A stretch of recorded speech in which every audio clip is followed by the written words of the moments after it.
waxa waaye propaganda aan laga xishoonin qarannimada iyo dadnimada iyo damiirka midna aynan siinaynin. waa garta ninkaas waxaa markii hore lagu geeyey isbitaalka si qalad ah. xabsigaa lagala baxsaday. ayadoo nin dhaktar oo ciidanka asluubta la adeegsanayo. waa garta dabadeedna aniga markaan ogaaday waa ka daba tegay iyagoo ciidankii gacantiisa laga baxshay ay rabaan anigu sidaan u qaatay inay la baxsan rabaan waayo in badan ay raadinayeen si uu ku baxsado. waa garta oo xabsiga uga baxo ay maxkamadaha ka raadinayeen kana waayeen. waa garta waayo waa nin burcad ah. waa garta sidaasaan anigu ugu tegay qoladii meesha ku haysay ayaan iriyaa idin amray halkaa inaad keentaan yaase idin amray inaad baabuur bareebada kusoo qaadaan maxbuus ee aan hubaysnayn oon baabuur ciidan ahayn. waa garta waraan ku qanca iima sheegin. dhakhaatiirtii aan la hadlay waxaan iri ninkaan soo bixiya maxbuus waaye way ii soo bixiyeen waan soo qaaday isbitaalkii sharciga xabsiyadu dhigayay in lagu daweeyaan geeyana xabsi kuma soo celin. isbitaalkiina 2 bari ka bacdi ku dhintay. waa kay isbitaalkaas waa isbitaal Martini. marka muxuu ninkan qof xukun ku dhacay buu ahaa mise xukun suge? qof xukun ku dhacay waa 8 sano wataa oo burcad ah. waa garta marka maalinta isbitaalka laga soo saaray goormeed taariikhda 14 waxaa la geeyey 9 saac iyo xooga. anigana waxaan ka daba tegay 10 saac oo rubi dhiman waxuu ku jiraba muddo aan 40 daqiiqo dhammayn. marka ilaa goormo marka uu noolaa marxuumkan dhintay?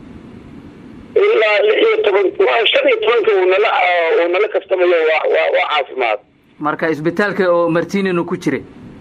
Martini ku jiray eeladiisu la joogeen dadka dhan la joogeen oo dhakhtarku gacanta ku hayay 16 gelinkii dambe ee habeennimadii 16 soo gelaysay. waa barigiiba xanuun qabtay adiga 6 saac camal dhawaadin. maxaa qofkan la xanuunsanaya xanuunka haya muxuu ahaa? sokor oo kaliya waay.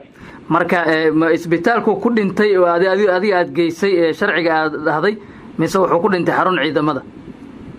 isbitaalku ku dhintay aniga toos isbitaalka u geeyay.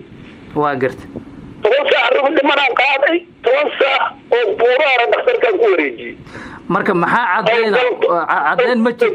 cadeen ma jirtaa oo nala wadaagi karto mudane dadka muuqaalay soo bandhigeen adoo isbitaalkii ka saaraya kadibna inuu dhintay sheegeen. marka qoraalkii dhakhtarkan ku haya anigana ma dhakhtarka sida sharci darada u bixiyo oo asluubta ka tirsanaaba mise dhakhtarka isbitaalka Martini? dhakhtarka isbitaalka Martini saacadaan u keenay iyo saacada u geeriyooday inta u dhaxaysa halkaas aad ka arkaysaan waraaqda dhakhtarka ku qoran tarjeerta moorta. 16 hadii uu geeriyooday in maanta la baahiyo muuqaalkan ah inaad adigu soo saartay dhintay maxaa keenay? waa warada iyadoo yaala. waa garta war dulmilayso doomigii awal baxabsiga looga baxshay oo ninkan dhakhtarka oo asluubta loo adeegsaday ayaa meesha ku jira. marka waa mas'uuliyad darro dhexdiina ka dhacda Soomaha waxa xagee mas'uuliyad darro ah in dad shacaba qof maxbuusa oo 8 sano ku xukuman ay isbitaalkii xaruntii ciidamada xabsiga dhexe laga soo ciidan dhakhtar iyo ciidan waday aan aqoonin dhaqanka xabsiyada ayagu ciidan aan waa ku wateen jidkii rasmiga ah waa ku baxeen laakiin waxaan ogeyn maamulkii xabsiga. sidee lagu saara marka iyadoon maamulkii xabsiga ogeyn? waya marka isbitaaladu way kala tayo wanaagsan yihiin. marka tayada intay gaarsiisan tahay isbitaalkan ma amuu dayacaad u dhintay qofku? maxaa dhimanaa sokorta oo ka caafimaadaan ku leeyahay 15 oo dhan waa nala sheekaysanayay. waa garta waa ka maxaa kula talinaysaa dadka Soomaaliyeed ee dhageystay arkay muuqaalkan adiga ka aaminay inaad sabab u ahayd geerida marxuumkan oo aad dayacday?